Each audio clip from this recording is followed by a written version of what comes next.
নমস্কার বন্ধুরা, বেগম কিচেন ব্লগে সবাইকে স্বাগত। আজকে আমি তৈরি করব নতুন স্বাদের চিড়ের পরোটা। এই পরোটাটা কিন্তু খুব সহজে আপনারা বাড়িতে তৈরি করে নিতে পারবেন। চিড়ের পরোটার রেসিপিটা সম্পূর্ণ দেখার জন্য আপনাদের কাছে অনুরোধ রইল। তাহলে চলো দেরি না করে দেখে নিই আমি এই চিড়ের পরোটাটা কি করে তৈরি করেছি। চিড়ের পরোটাটা তৈরি করার জন্য এখানে আমি 1 কাপ চিড়ে নিয়েছি। এবারে এই চিড়েটাতে দিয়ে দেব উষ্ণ গরম পানি। আপনারা চাইলে কিন্তু ঠান্ডা পানিও দিতে পারেন যদি আপনাদের হাতে সময় থাকে। উষ্ণ গরম পানি দিয়ে একটা চামচের সাহায্যে ভালো করে মিশিয়ে নেব। চিড়েটাকে ভালো করে মিশিয়ে নিতে হবে যাতে প্রতিটা চিড়েতেই পানি লাগে। এইভাবে ভেজে নিতে হবে। চিড়েটা কিন্তু শুকনো থাকলে চলবে না। চিড়েটাতে আমি 1/2 কাপ পানি দিয়েছি, দিয়ে ভালো করে মিশিয়ে নিয়েছি। এবারে ঢাকা দিয়ে 5-7 মিনিট আমি রেখে দেব যাতে চিড়েটা সফট হয়। 5-7 মিনিট পরে ফিরে আসলাম, ঢাকাটা তুলে নিলাম। আর দেখো চিড়েটা কিন্তু সফট হয়ে গেছে। চিড়েটা কিন্তু আগের থেকেও ফুলেও উঠছে। দেখো পানিটাও কিন্তু সোপ করে নিয়েছে। হাত দিয়ে দেখলে বুঝতে পারবেন যে চিড়েটা একদম কিন্তু সফট হয়ে গেছে। এবারে এই চিড়েটাতে আমি দিয়ে দেব পরিমাণ মতো নুন আর দিয়ে দেব 1/2 চামচ চিনি। পরোটাতে চিনি দিলে কিন্তু খেতে বেশ ভালো লাগে। আপনারা চাইলে কিন্তু চিনিটাকে স্কিপ করতে পারেন। এবারে একটা মিক্সিং জার নিয়েছি, জারের মধ্যে আমি সম্পূর্ণ চিড়েটা দিয়ে দিচ্ছি। চিড়েটাকে আমি ব্লেন্ড করে নেব। সম্পূর্ণ চিড়েটাকে দিয়ে দিয়েছি। এবারে চিড়েটাকে ব্লেন্ড করে নেব। আর দেখো বন্ধুরা, আমি চিড়েটাকে ব্লেন্ড করে নিয়েছি। চিড়ের মধ্যে কিন্তু কোনো রকম পানি দিইনি। পানি না দিয়েই কিন্তু চিড়েটাকে ব্লেন্ড করে নিয়েছি। যেহেতু চিড়েটা নরম হয়ে গেছে সেহেতু কিন্তু ব্লেন্ড করতে কোনো রকম অসুবিধা হবে না। এবারে এখানে দিয়ে দেব 4 চামচ ময়দা। আপনারা চাইলে কিন্তু এখানে আটাও দিতে পারেন, কিন্তু আটা বা ময়দার পরিমাণটা চিড়ের থেকে একটু কম হতে হবে। এবারে দিয়ে দেব এখানে আমি 1/2 চামচ চিলি ফ্লেক্স।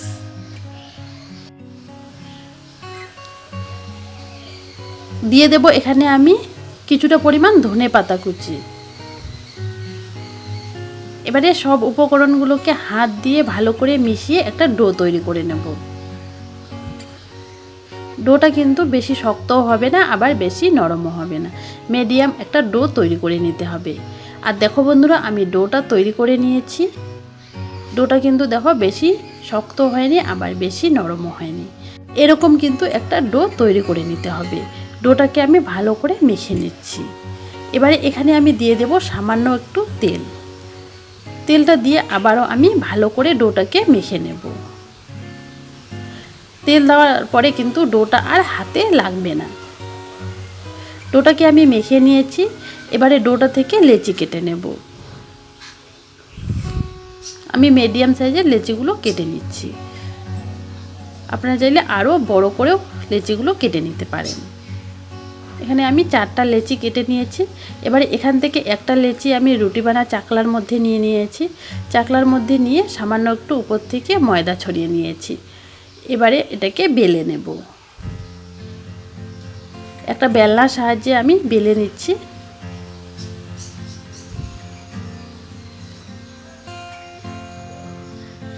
যেরকম আমরা রুটি তৈরি করি সেই রকম পাতলা করেই কিন্তু বেলে নিতে হবে। বেলে নিয়েছি। এবারে সামান্য একটু তেল দিয়ে দিলাম, সাদা তেল দিয়ে রুটিটাতে মাখিয়ে নিলাম। এবারে উপর থেকে সামান্য একটু ময়দা ছড়িয়ে নিলাম, নিয়ে আমি মাখিয়ে নিয়ে এভাবে ভাঁজ করে নিলাম। আবারও একটু সামান্য একটু তেল দিয়ে দেব, দিয়ে রুটিটাতে আমি মাখিয়ে নিচ্ছি। দিয়ে আবারও আমি সামান্য একটু ময়দা ছড়িয়ে এভাবে দিয়ে দেব। এবারে আবারও ভাঁজ করে দিলাম, দিয়ে এবার আমি বেলে নেব। আবারও এভাবে একটু চাপ দিয়ে নিচ্ছি। এবারে একটা বেলনার সাহায্যে এভাবে বেলে নিচ্ছি। দেখো এভাবে আলতো হাতে কিন্তু বেলে নিতে হবে।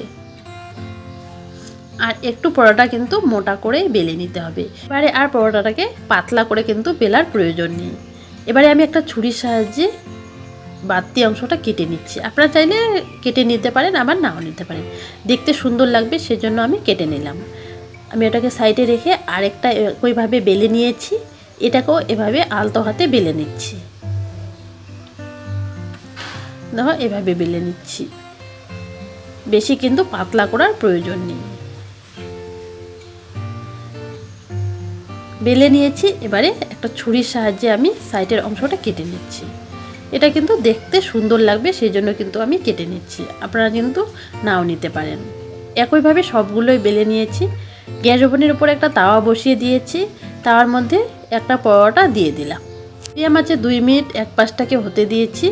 উল্টিয়ে নিলাম। আবারও আমি উল্টিয়ে নিলাম। উল্টিয়ে এবারে আমি সামান্য একটু উপর থেকে তেল দিয়ে দেবো, 1 চা চামচের মতো তেল দিয়ে আমি আবারও উল্টিয়ে নিচ্ছি।